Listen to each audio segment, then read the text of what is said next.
kenali tumbuh kembang anak juga stunting psikologis. Jadi pertama kita mau tahu dulu nih apa sih itu tumbuh kembang anak. Perkembangan anak itu apa? Jadi perkembangan anak adalah proses perubahan anak yang mencakup perubahan biologis, psikologis, dan emosional yang terjadi mulai sejak ia lahir hingga remaja. Itu. Jadi perbedaan tumbuh dan kembang itu adanya kalau di tumbuh itu suatu perubahan yang terlihat, misalnya kayak di fisik ya, di tinggi badan, berat badan, lingkar kepala, begitu. Tapi kalau perkembangan adalah aspek-aspek perubahan yang terjadi yang tidak terlihat, jadi dalam diri ya, biologis, perkembangan otak, perubahan hormon, secara psikologis juga, emosional, sosial. Oke, jadi itu perbedaan utamanya apa di tumbuh dan kembang anak itu sendiri. Oke, nah ini ada aspek-aspek perkembangan, ada tiga, ada fisik, kognitif, dan psikososial. Jadi sudah disinggung sedikit. Untuk fisik yang tadi, struktur fisik atau tubuh yang terlihat ya, tinggi, berat badan, lingkar kepala. Kemudian ada kapasitas sensori. Jadi kapasitas sensori ini ada apa? Kapasitas sensori adalah kemampuan seorang anak dalam menggunakan indera-indera yang ada dalam tubuhnya. Seperti indera penglihatan, pendengaran, perasa, penciuman, hingga sentuhan. Dan selanjutnya bagaimana mereka menggunakan input atau data masukan dari indera-indera yang dimiliki sebagai sarana untuk dia menafsirkan apa yang terjadi di sekitarnya dan apa yang dia lihat, apa yang dia cium, apa yang dia sentuh gitu. Kemudian ada keterampilan motorik. Jadi keterampilan motorik di sini terbagi dua, yaitu motorik kasar dan motorik halus. Untuk motorik kasar itu gampangnya adalah yang menggunakan otot-otot yang besar, ya gerakan yang membutuhkan otot besar dan membutuhkan banyak tenaga, seperti dia berjalan, berlari, melompat, ya. Kemudian kalau motorik halus sendiri itu gerakan tubuh yang menggunakan otot kecil dan memerlukan konsentrasi dan koordinasi antara mata dan tangan, seperti misal dia menulis, melipat, menggunting, meronceng. Dan keduanya ini sama-sama penting untuk perkembangan anak. Tapi biasanya memang untuk anak-anak itu lebih dahulukan untuk motorik kasarnya, karena jika motorik kasarnya kita stimulasi, maka motorik halusnya juga cenderung akan mengikuti. Karena biasanya yang saya temukan pada kasus-kasus di umumnya itu lebih orang tua lebih fokus dalam mengasah motorik halus, langsung diajarkan untuk menulis gitu. Padahal motorik kasarnya sendiri belum matang, jadi sehingga tidak optimal gitu. Kemudian ada kesehatan, kesehatan fisik ya. Jadi apakah dia sering mengalami sakit kepala, sakit perut, dan lain sebagainya. Kemudian ada kognitif. Jadi kognitif ini merupakan aspek bagaimana dia menyerap informasi, pembelajaran, apakah dia bisa menjaga fokus, atensi. Kemudian untuk aspek ingatan, memori, bahasa, pembendaharaan kata, dia berbicara dengan orang lain, berkomunikasi, penalaran, bagaimana dia bisa menghubungkan satu informasi dengan informasi lainnya, penyelesaian masalah sederhana sehari-hari, dan ada kreativitas juga. Dan yang terakhir ada tentunya aspek psikososial. Jadi emosi, kepribadian, dan juga relasi sosial yang ia miliki. Oke, kita akan lanjut. Nah, jadi di sini timbul suatu pertanyaan ya, mengapa penting untuk memahami tumbuh kembang anak gitu? Nah, ternyata penting untuk kita bisa memahami tumbuh kembang anak, baik sebagai orang tua, sebagai pengasuh, sebagai pengajar, pendidik, atau mungkin praktisi-praktisi yang berkaitan atau terlibat dengan anak-anak gitu. Nah, ternyata dengan kita memahami tumbuh kembang anak, kita dapat memiliki ekspektasi yang sesuai untuk pengetahuan yang ia miliki, keterampilan, dan perilaku sesuai dengan usia anak. Misalnya, dalam usia tertentu itu memang anak akan cenderung perkembangan kognitifnya sedang pesat. Jadi dia senang, senang bertanya, senang untuk ini apa, itu apa, gitu. Nah, ternyata itu adalah bagian dari perkembangan yang sehat, yang normal, gitu. Jadi dengan kita mengetahui itu, kita akan lebih responsif dan ingin untuk menstimulasi itu. Jika kita tidak paham, mungkin kadang kita akan merasa annoyed gitu ya, atau merasa kok gini, kenapa dia begini? Atau pada contohnya ada di usia-usia tertentu, misalnya ketika masih bayi, itu dia masih dalam cara pembelajarannya itu dari sensori gitu, ya. Jadi dia suka memasukkan sesuatu ke mulut gitu, apalagi kalau masih bayi. Nah, biasanya itu orang tua akan banyak yang melarang gitu, karena kotor ya misalnya. Tapi ternyata begitulah cara bayi belajar, masih dari sensorinya gitu. Jadi kalau banyak dilarang, itu tidak akan terstimulasi gitu. Jadi yang harus dilakukan ya bagaimana agar anak perkembangannya itu bisa optimal. Jadi bukannya dilarang, tapi dengan difasilitasi gitu. Jadi mungkin benda-benda di sekitar ya mau tidak mau ya harus disterilkan atau memberikan benda-benda yang memang ia bisa masukkan ke mulut, misalnya titer gitu kalau di bayi. Kemudian yang kedua, dengan memahami tumbuh kembang anak, orang tua dapat mengidentifikasi kekuatan dan kelemahan anak lebih akurat gitu. Misalnya ternyata anak saya ini dia sangat aktif dan dia tuh dalam hal motorik kasarnya tuh bagus banget tuh. Dia senang misalnya bergelantungan, lompat-lompat, tapi di motorik halusnya masih kurang gitu. Jadi kita tahu, oh ternyata di bagian ini nih yang perlu kita untuk tingkatkan dan distimulasi lebih lagi gitu. Kemudian, yang ketiga, dengan memahami tumbuh kembang anak, kita dapat mempersiapkan diri dalam bekerja sama dengan anak untuk memenuhi kebutuhan fisik, emosional, kognitif, dan juga sosial, gitu. Lalu yang keempat, juga dapat mengidentifikasi jika terdapat tanda-tanda atau red flags gitu ya, isu terhadap gangguan perkembangan, gitu. Jadi, misalnya pada umumnya anak-anak di usia 2 tahun itu sudah bisa berjalan gitu. Nah, jika di atas usia itu dia belum bisa berjalan, itu sudah menjadi suatu tanda-tanda ada isu dalam perkembangannya dan berarti, oh sudah waktunya untuk kita bawa ke profesional, misal ke dokter spesialis anak gitu. Kemudian, ini terutama bagi guru juga ya, tenaga pengajar ya dapat mengadaptasi pelajaran sesuai dengan kebutuhan dan tahap perkembangan anak.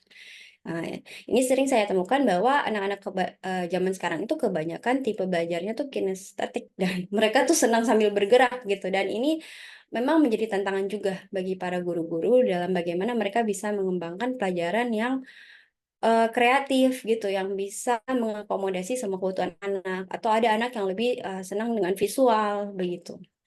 Jadi dengan kita memahami ini, kita bisa, lebih paham, saling berkolaborasi dengan anak juga dan perkembangannya tentunya akan lebih optimal. Oke, selanjutnya, apa saja faktor-faktor yang mempengaruhi perkembangan anak? Jadi dibagi dari 2, ada internal dan eksternal. Internal ini adalah faktor bawaan dalam diri, yaitu genetik, dan kalau eksternal itu ada lingkungan ya, di mana dia tumbuh besar, lingkungan di rumah, lingkungan di luar rumah juga termasuk tetangga-tetangga, sekolah, lalu tidak kalah pentingnya adalah pola asuh orang tua terhadap anak, dan, nutrisi dan kesehatan ini juga sangat penting ya, karena tidak bisa dipungkiri kalau, nutrisi-nutrisi itu sangat penting juga untuk perkembangan otak anak, seperti itu. Kemudian, ini kita akan melihat milestones perkembangan anak. Gitu, tapi ini, saya bahas sekilas-sekilas saja ya. Sebenarnya ini saya dapat dari berbagai sumber, ada dari CDC, ada juga dari buku Kia, buku Pink, kalau di sini ada orang tua yang, punya anak gitu, apalagi masih kecil, ada namanya buku Ibu dan Anak, Kesehatan Ibu dan Anak itu dia cukup lengkap juga, di dalamnya ada sebenarnya ada checklist untuk perkembangan anak, gitu. Jadi, pada umumnya kalau untuk bayi 0 sampai 3 bulan, yang diharapkan apa sih milestone perkembangannya, itu sudah bisa mulai mengangkat kepala gitu ya. Kemudian dia senang mengarahkan tangan ke mulut, terus suka melihat tangannya gitu, kayak diperhatikan tangannya. Mulai tersenyum, membalas kalau orang orang lain tersenyum, melihat dan menatap wajah orang lain gitu, biasanya masih pengasuh utama ya, kayak ibu, ayah, kakek, nenek. Kemudian matanya mengikuti objek gitu. Jadi kalau kita, arahkan ada benda di depan matanya ke kiri, ke kanan dia mengikuti gitu. Lalu kalau kita berbicara itu dia seakan menyimak ya, mendengarkan suara. Kemudian ada reaksi kalau dia kayak senang, excited tuh dia berteriak ya, anak-anak bayi. Dan kalau ada reaksi suara keras itu ya, kalau ada barang jatuh dia kaget, itu ada reaksinya. Dan mulai cooing. Cooing ini adalah, kalau masih bayi yang suara-suara kayak, A gitu yang dia bersuara-bersuara tapi belum ada artinya, gitu. Kemudian untuk bayi di 3 sampai 6 bulan itu, diharapkan sudah bisa mengangkat kepala dan dada dengan stabil, sudah bisa duduk sambil ditopang, dia suka melihat tangannya juga, Lalu kalau kita posisinya diberdirikan misalnya di atas paha atau di atas surface yang padat gitu ya, kayak di lantai atau di tempat tidur, dia tuh sudah bisa mencoba menahan badan dengan kedua kakinya gitu, seakan mau berdiri. Kemudian sudah dapat tengkurap bolak-balik, dia memindahkan barang dengan tangannya, mulai belajar merangkak, merentangkan tangan, dia senang tertawa keras, suka melihat cermin, dan mulai suka berceloteh. Nah, tapi ini ingat di 3 sampai 6 bulan. Jadi berarti mungkin ada beberapa yang baru muncul di bulan ke-6, ada dari bulan ketiga sudah mulai terlihat seperti itu. Nah, kemudian ini ada di 6 sampai 9 bulan sudah bisa mulai merangkak, masih tadi duduk dengan ditopang, mulai dapat berdiri dengan ditopang, kemudian bisa memegang benda dengan ibu jari dan ibu telunjuk gitu. Kemudian dia sudah mulai belajar minum dari gelas, nggak lagi dari dot gitu.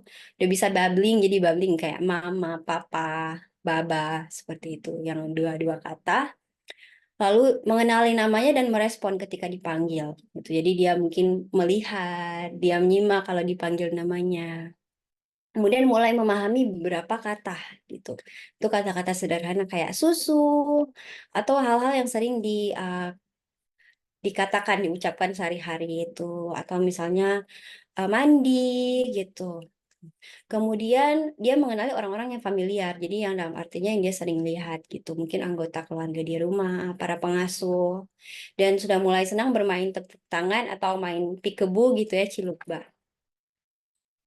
Kemudian untuk bayi di 9 sampai 12 bulan itu dia diharapkan sudah bisa mengangkat badan ke posisi berdiri. Jadi dia dari mungkin duduk dia udah bisa berdiri sendiri gitu. Kemudian sudah mulai belajar berdiri, sudah bisa berjalan dengan dituntun, menggenggam erat pensil, kalau kita kasih pensil atau pulpen sejenis itu bisa digenggam dengan erat. Kemudian memasukkan benda ke mulut. Nah, ini tadi ternyata ini bagian dari perkembangan ya, gitu. Yang normal ternyata memang seperti ini. Kemudian mengulang menurutkan bunyi yang didengar, bisa menyebut 2 sampai 3 kata, misalnya mama, papa, bye-bye atau susu. Kemudian mengeksplorasi sekitar, jadi senang menyentuh-nyentuh barang, bongkar-bongkar barang gitu. Kemudian senang diajak bermain cilukba, menunjukkan ada rasa takut pada orang yang dikenal. Jadi yang belum ia pernah lihat tuh dia menunjukkan rasa takut, mungkin dia menangis atau menolak dipeluk orang lain yang dia nggak kenal gitu. Terus kalau dia senang untuk bertepuk tangan. Kemudian untuk bayi di 12 sampai 18 bulan ini sudah bisa berdiri sendiri tanpa berpegangan, dia bisa membungkuk, memungut mainan dan berdiri kembali, memanggil papa, mama. Dia bisa menumpuk 2 kubus atau 2 balok gitu ya kalau ada mainan balok di rumah. Lalu bisa memasukkan ke kotaknya juga ada kan mainan yang ada lubangnya, kubusnya itu bisa dimasukkan ke dalam gitu. Terus sudah bisa menunjuk apa yang dia inginkan atau dia tarik tangan orang dewasa ke arah benda yang dia mau ambil gitu. Misalnya kan ada di rak tinggi gitu dia nggak sampai dia tarik orang ke situ terus dia tunjuk gitu ya. Dia bisa melambai bye-bye. Kemudian kalau ada barang yang dia lihat kita sembunyikan itu dia mencari gitu. Nah, dan menunjukkan afeksi, jadi dengan memeluk, mencium, atau membelai. Kemudian di bayi 18 sampai 24 bulan. Nah, jadi bisa berdiri sendiri tanpa berpegangan selama 30 detik, bisa berjalan dengan stabil, jadi tidak terhuyung-huyung, gitu. Bisa memungut benda kecil dengan ibu jari dan jari telunjuk. Ya, benda-benda kecil, mungkin dia punya mainan-mainan yang kecil, kayak Lego atau barang-barang yang kecil itu dia bisa ambil sendiri. Bisa menyebut 3 sampai 6 kata yang berarti. Berarti itu artinya bukan babblingnya lagi ya, bukan cuma mama, baba gitu. Jadi kata-kata yang ada artinya, misalnya makan, minum, haus gitu. Sudah senang membantu atau menirukan pekerjaan rumah. Jadi misalnya dia lihat sapu, dia suka ambil terus pura-pura menyapu gitu ya. Lalu bisa memegang cangkir atau gelas sendiri dan belajar makan minum sendiri dan menunjuk benda. Nah, lalu di bayi 2 sampai 3 tahun itu diharapkan sudah bisa naik tangga sendiri, bisa bermain dan menendang bola kecil, mencoret-coret pensil di kertas, sudah bisa bicara dengan baik menggunakan 2 kata, misalnya mau makan, mau minum, bisa menunjuk satu atau lebih bagian tubuhnya ketika ditanyakan, misalnya mata mana, hidung mana, dia bisa tunjuk gitu. bisa menyebut nama dua benda atau lebih pada gambar. Jadi misal ketika ditunjukkan gambar gitu ya kan kadang suka ada buku atau flashcard gitu. Ini apa? Dia bisa bilang, oh misalnya itu apel, itu pisang, atau itu mobil.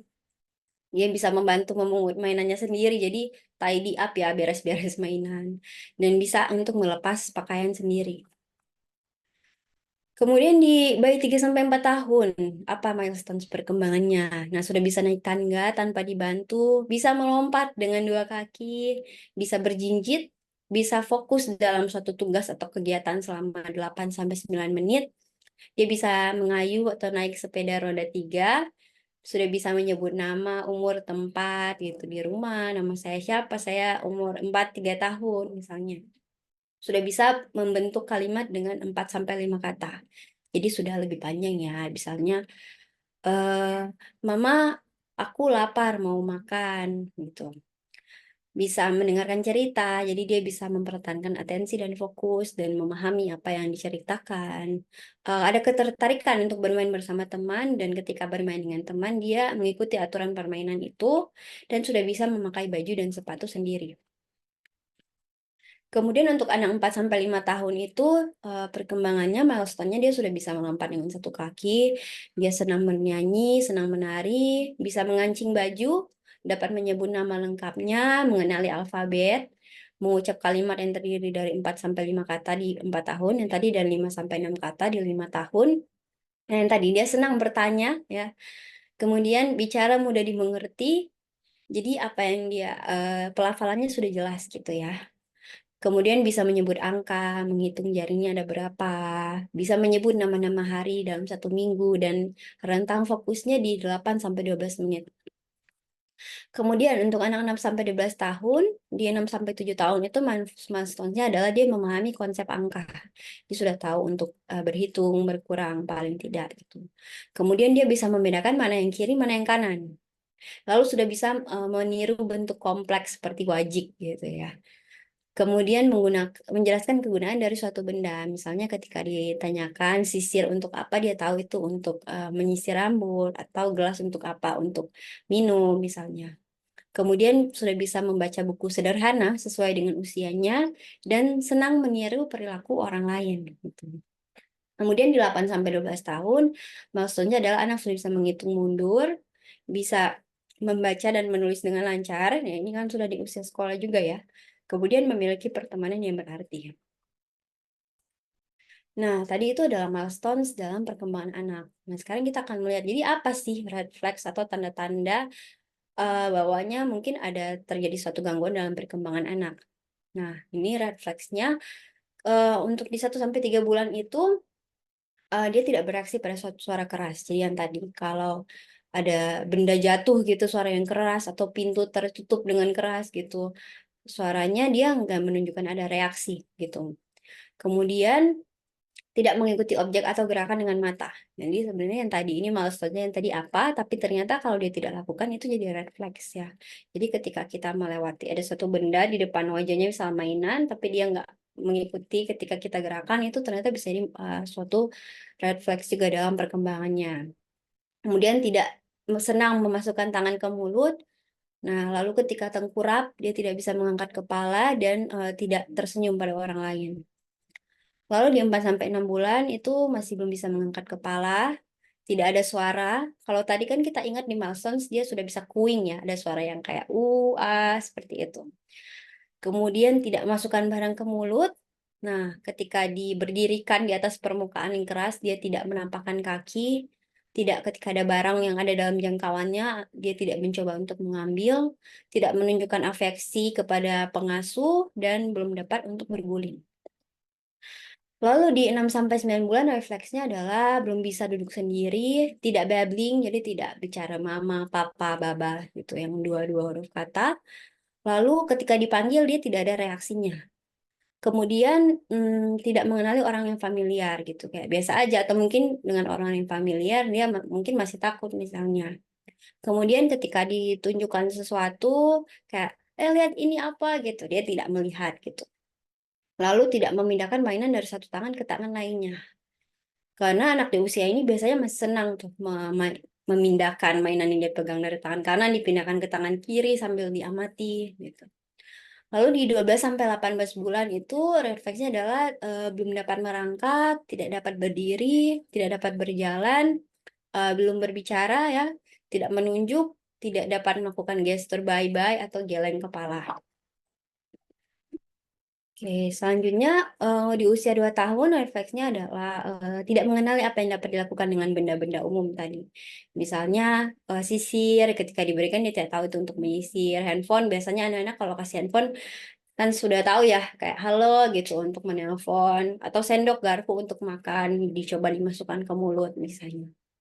Kemudian tidak menerapkan kata-kata atau perilaku orang di sekitarnya, tidak dapat mengikuti instruksi sederhana, misalnya kita suruh untuk ambil barang, lalu tidak berbicara dua kata seperti minum susu, mau makan gitu.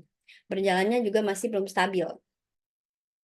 Kemudian untuk anak di 3 tahun refleksnya adalah sulit naik turun tangga atau sering terjatuh kalau naik turun tangga. Lalu berbicaranya masih belum jelas, sulit untuk dimengerti, tidak main permainan sederhana kayak puzzle sederhana untuk anak-anak yang biasanya masih 5 pieces puzzle, begitu 10 pieces, atau memutar-mutar gagang, tidak memahami instruksi sederhana, tidak berbicara dengan kalimat utuh atau sulit dimengerti, lalu tidak ada kontak mata dengan orang lain dan tidak menunjukkan adanya ketertarikan untuk bermain dengan anak-anak lain. Kemudian untuk anak 4 tahun refleksnya adalah dia tidak dapat meloncat, sulit untuk scribbling atau membuat coretan di kertas. Jadi ini kan menunjukkan adanya masalah di motorik kasar ya. Kalau tidak dapat meloncat di motorik kasar, kalau tidak bisa mencoret di motorik halus berarti. Kemudian tidak menunjukkan minat dalam game interaktif. Jadi game interaktif itu adalah yang dua arah. Misalnya role play yang kayak main rumah-rumahan seperti itu yang melibatkan imajinasi. Kemudian mengabaikan anak lain atau tidak merespon pada orang lain selain keluarga, menolak untuk pakai baju, menolak tidur, menolak ke toilet, dan tidak bisa mengikuti perintah. Kalau untuk di anak 5 tahun refleksnya apa? Jadi dia tidak menunjukkan tentang emosi yang luas, jadi cenderung flat anaknya. Kemudian di sisi lain, nah dia menunjukkan emosi ekstrim seperti ketakutan yang tidak wajar, agresif, pemalu, atau sangat sering sedih misalnya. Masih salah melafalkan konsonan seperti B, P, D, T, dan seterusnya. Itu dia masih sulit.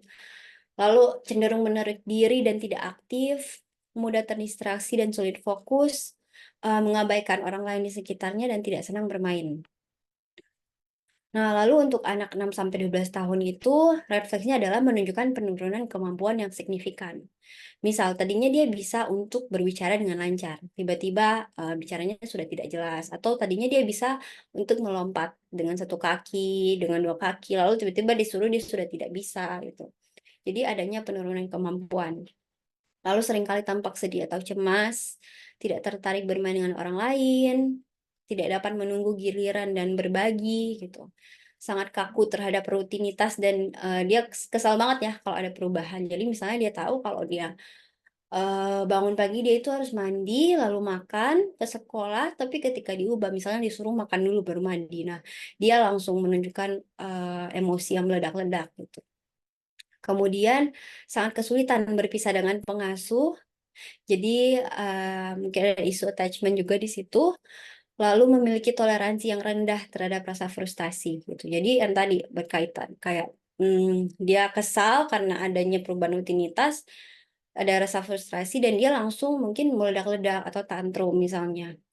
Lalu sulit untuk duduk diam dan dalam situasi tenang, sulit untuk berkonsentrasi dalam menyelesaikan aktivitas, dan kurang mampu mengucapkan kombinasi huruf seperti ST, misalnya stop gitu ya, atau SP spesialis ya, seperti itu. Oke, kita lanjut. Nah, jadi kita tadi sudah melihat apa itu perkembangan anak, aspek-aspeknya, milestones, capaian-capaian perkembangan anak sesuai usia dan beserta red flags-nya. Nah, sekarang kita akan melihat stunting psikologis. Jadi kalau kita mulai dari asal kata stunting itu kan adalah hambatan dalam pertumbuhan ya. Jadi berarti stunting psikologis adalah keterlambatan atau gangguan pada perkembangan dalam aspek emosi, kognitif, dan sosial anak. Seperti yang tadi sudah dijelaskan oleh Dr. Iren juga ya di pengantar bahwa ternyata stunting itu bukan hanya dalam aspek fisik loh, dan mana itu paling sering kita dengar. Kalau kita dengar stunting itu yang paling duluan apa sih asosiasinya? Gizi gitu ya, anak kurang gizi. Tapi ternyata, bisa juga terjadi dalam psikologis. Jadi perkembangan psikologisnya ini terhambat gitu, tidak berkembang dengan optimal. Apa saja sih penyebab stunting dari psikologis itu? Ternyata yang pertama ada malnutrisi ya, karena, pertumbuhan otaknya itu jadi tidak optimal. Kemudian kurangnya stimulasi. Jadi, karena anak-anak dari usia bayi, toddler, batita, balita itu, dia itu sangat perlu stimulasi dan lingkungan luar gitu. Jadi ketika kurang stimulasi, dia tidak berkembang dengan baik nih. Misal dalam, emosi gitu. Emosi itu kan perlu untuk dikenalkan oleh orang tua. Jadi ketika kurang diberikan stimulasi itu, jadi perkembangan emosinya jadi terhambat. Dia tidak dapat untuk meregulasi emosi, gitu. Kemudian adanya pengabaian emosional. Nah, ini juga salah satu penyebab yang paling seringnya ditemukan yang menghambat perkembangan anak tuh. Kemudian mengalami stres kronis, lalu interaksi sosial yang tidak memadai gitu. Apalagi di zaman kemarin ya, di zaman COVID itu kan memang susah, nggak bisa untuk keluar rumah gitu. Jadi itu juga ternyata bisa menjadi suatu masalah gitu. Karena anak-anak itu perlu untuk berinteraksi sosial. Karena dari situ dia bisa belajar bagaimana komunikasi yang efektif, bagaimana menempatkan diri di lingkungan sosial. Dilihat lagi tadi dari nyambung ke milestones dan refleks yang tadi ya, gitu. Jadi itu kan bisa menunjukkan tadi, ternyata di usia berapa tahun dia harus sudah bisa menyebutkan kata 5 sampai 6 kata dalam satu kalimat, gitu. Kemudian kesulitan emosional, jadi tadi sulit meregulasi emosi, sering tantrum dan ada perubahan mood atau mood swing yang sering terjadi signifikan. Jadi dari senang bisa tiba-tiba sedih, tiba-tiba marah, cepat ya perubahan emosinya, gitu. Kemudian ada isu perilaku, jadi agresif atau menarik diri dan, sulit untuk mengikuti aturan dari, pihak otoritas, misalnya dari orang tua dan guru. Kemudian adanya tantangan, sosial, jadi sulit untuk berinteraksi sosial, keterampilan komunikasinya buruk.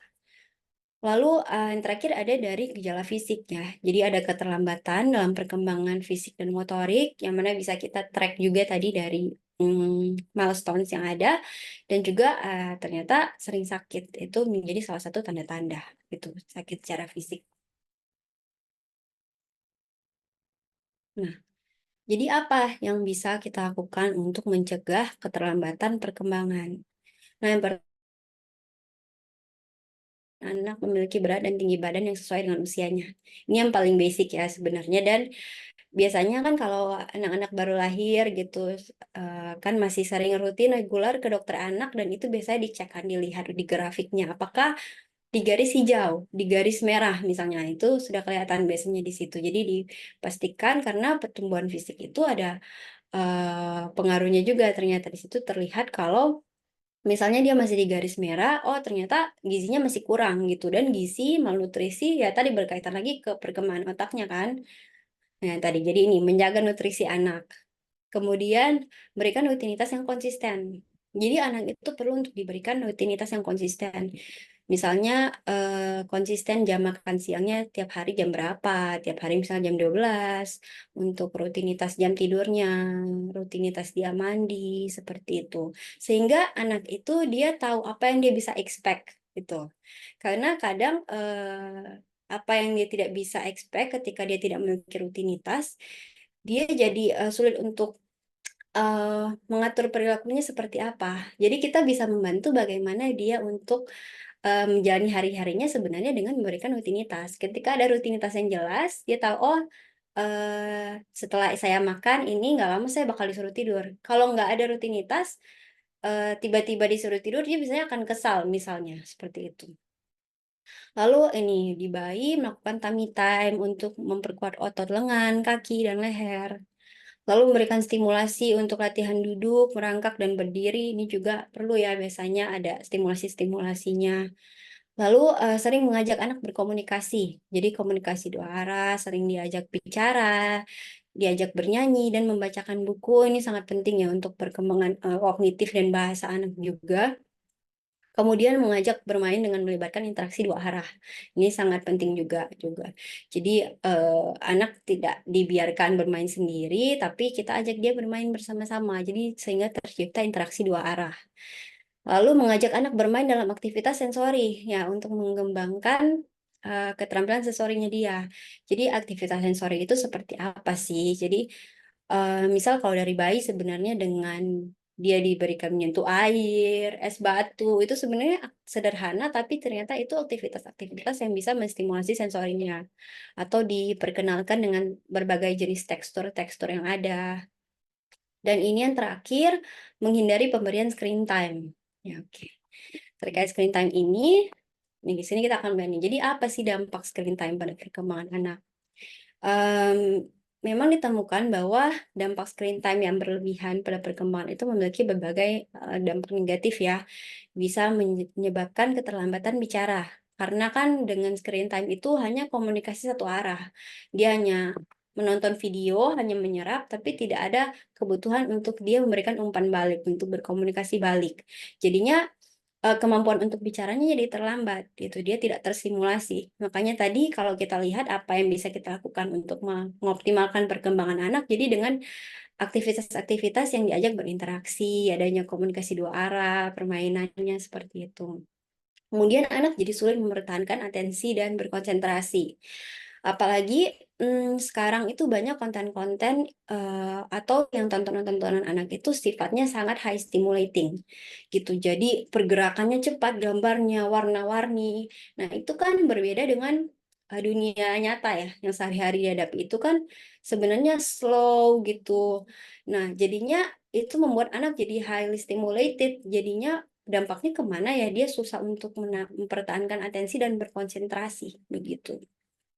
Lalu ada di masalah interaksi sosial juga, karena dia lebih tenggelam dalam dunianya sendiri, lebih senang untuk menonton, lebih senang dengan gadget, masalah emosi juga, gitu. Jadi ada memang penelitian yang menemukan bahwa, tantrum itu berkaitan dengan pemberian gadget, gitu.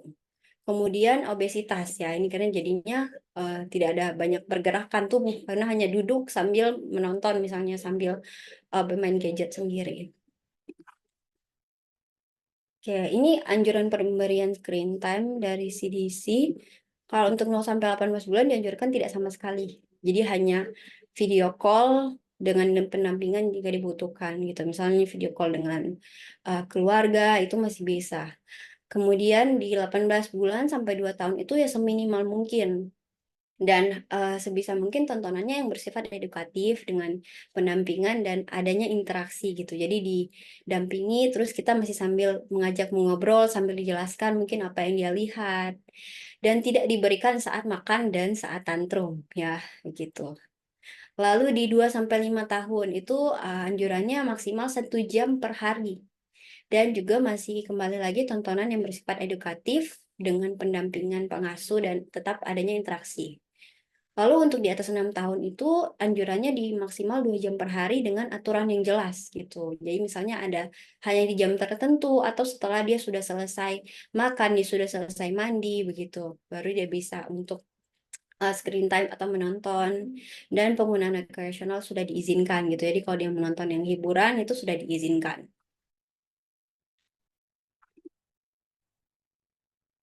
Oke, jadi sekarang kita melihat bagaimana jika terdapat refleks dalam perkembangan anak. Nah, tadi orang tua tentu yang paling tahu ya perkembangan anak. Perkembangan anak juga berbeda-beda. Tapi memang ada guidelines-nya ternyata ada milestones atau capaian yang harusnya sudah bisa dia lakukan di usia tertentu. Dan tadi paling mudah sebenarnya paling bisa kita akses di buku Pink tadi ya, di buku KIA Kesehatan Ibu dan Anak. Jika kita sudah melihat bahwa kita coba screening sendiri, kalau ternyata, wah ada aspek nih yang terlambat belum bisa dilakukan, harus segera konsultasikan ke tenaga profesional, misal dokter spesialis anak atau psikolog anak, psikiater anak juga.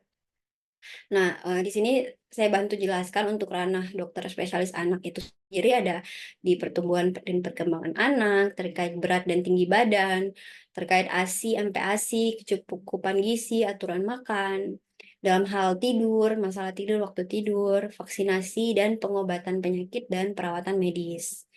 Kalau di ranah psikolog anak itu perkembangan anak, pola asuh, masalah perilaku dan emosi, masalah belajar terkait IQ dan minat bakat, relasi anak dan orang tua, sex education dan juga pengembangan diri.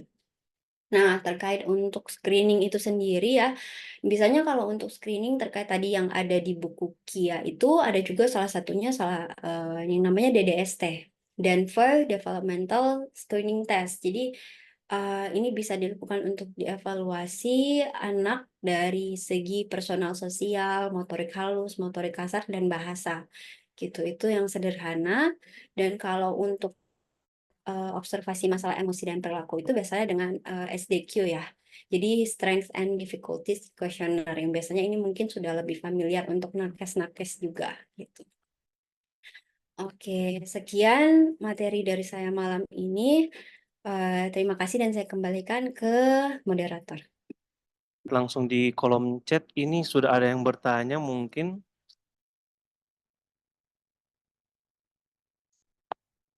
Pertanyaan dari Daisy, apakah anak akan bisa mengalami gangguan hiperaktif jika orang tua bercerai saat anak masih kecil? Mungkin bisa langsung dijawab dari materi kita malam hari ini. Tempat dipersilakan. Oke, baik. Terima kasih atas pertanyaannya. Jadi pertanyaannya tadi adalah apakah anak bisa mengalami gangguan hiperaktif jika orang tua bercerai saat anak masih kecil? Oke, baik. Jadi yang perlu kita tahu terkait beberapa gangguan masa anak itu termasuk ke gangguan perkembangan. Misalnya gangguan ADHD, autisme itu dalam ranah perkembangan. Jadi gangguan perkembangan-perkembangan ini sebenarnya ada hubungan yang sangat kuat dengan di otak gitu. Jadi adanya ketidakseimbangan eh, senyawa kimia atau namanya neurotransmitter dalam otak yang menyebabkan adanya gangguan-gangguan perkembangan ini. Salah satunya di ADHD juga.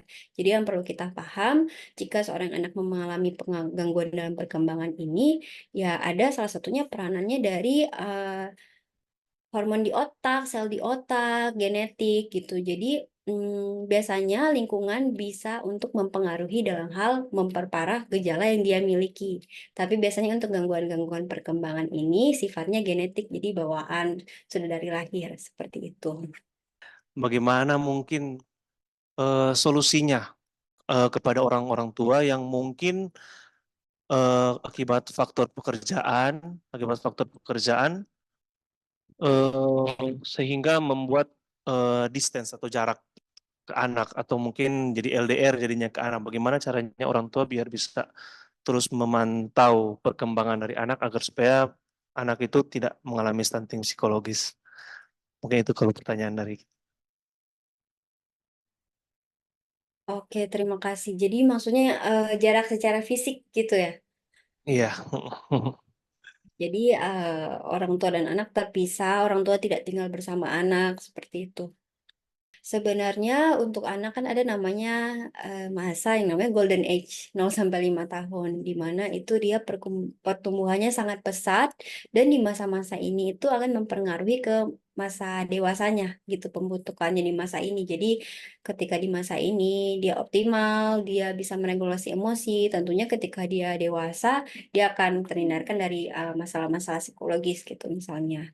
Jadi sebenarnya memang direkomendasikan di masa-masa golden age ini adalah orang tua itu hadir dengan anaknya gitu. Jadi karena anak membutuhkan kasih sayang dan pengasuhan dari orang tua utamanya. Kadang memang ada orang yang terdekat juga yang memang sama ya menyayangi anak misalnya dengan kakek, nenek, tapi tidak dapat dipungkiri itu tetap anak merasa ada beda gitu. Seperti itu tetap ada rasa kerinduan dengan orang tua. Nah, jika memang kadang ada situasi yang tidak memungkinkan orang tua untuk hadir langsung dengan anak, caranya untuk menjaga tetap optimal, memang harus ada banyak supervisi ya, harus sering-sering dicek gitu. Karena kadang ini kasus yang banyak kita temukan juga sejujurnya anak dengan kakek nenek itu biasanya mungkin karena ada keterbatasan usia juga ya, sudah tuh orang di masa lanjut usia. Jadi biasanya kakek nenek itu cenderung stimulasinya kurang gitu. Jadi misalnya anak hanya dibiarkan dengan gadget tadi sebenarnya, padahal kita tahu gadget itu dampaknya kurang baik apalagi jika diberikan secara berlebihan kepada anak gitu. Jadi harus sering untuk disupervisi, dicek, diingatkan kembali tentang aturan-aturan yang kita punya atau batasan-batasan yang kita punya pada anak agar bisa diterapkan juga dengan disiplin oleh para pengasuh anak yang ada yang menjadi perwakilan kita, seperti itu. Apabila anak ada masalah sering mengamuk, baiknya ke psikolog atau ke dokter anak. Mungkin bisa dijawab langsung dari materi. Ya, kalau anak ada masalah sering mengamuk itu berarti kan ini sudah berarti ada mungkin masalah perilaku atau masalah emosi. Jadi sebenarnya lebih disarankan untuk ke psikolog karena ranah psikolog ya di situ di masalah emosi, di masalah perilaku gitu. Kecuali kalau yang tadi balik lagi yang saya sempat bahas tadi terakhir, kalau mungkin masalahnya terkait kesehatan fisik, terkait mungkin pertumbuhannya, motorik halus, motorik kasar, atau gizi di saraf itu ya sebaiknya ke dokter seperti itu. Memang biasanya saling berkolaborasi juga sih. Misalnya ada anak yang datang ke saya dengan ada isu belajar, tapi mungkin ternyata setelah dicek-cek lagi ada indikasi masalah saraf di otak ternyata yang membuat dia pembelajarannya jadi terhambat. Jadi biasanya saya juga pasti akan rekomendasikan untuk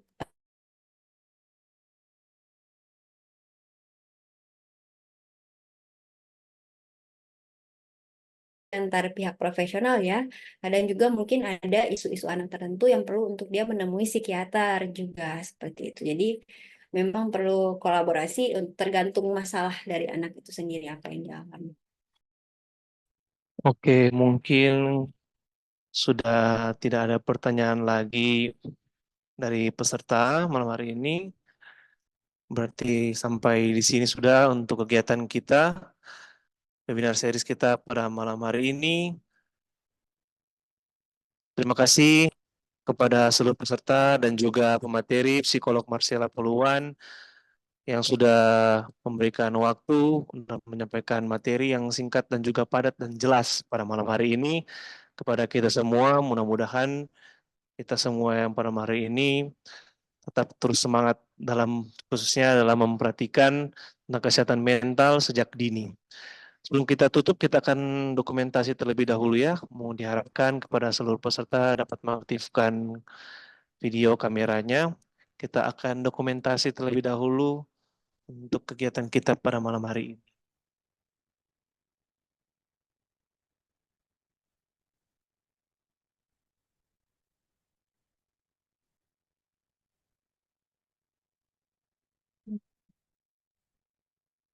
Oke, bila sudah standby, kita akan dokumentasi ya.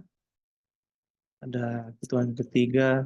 Ya, 1, 2, 3. Oke, sekali lagi siap semua. Kita akan dokumentasi. Ya, 1, 2, 3.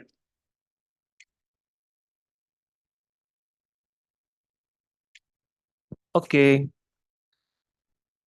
demikianlah untuk kegiatan kita malam hari ini. Terima kasih untuk semuanya yang sudah berkenan hadir malam hari ini.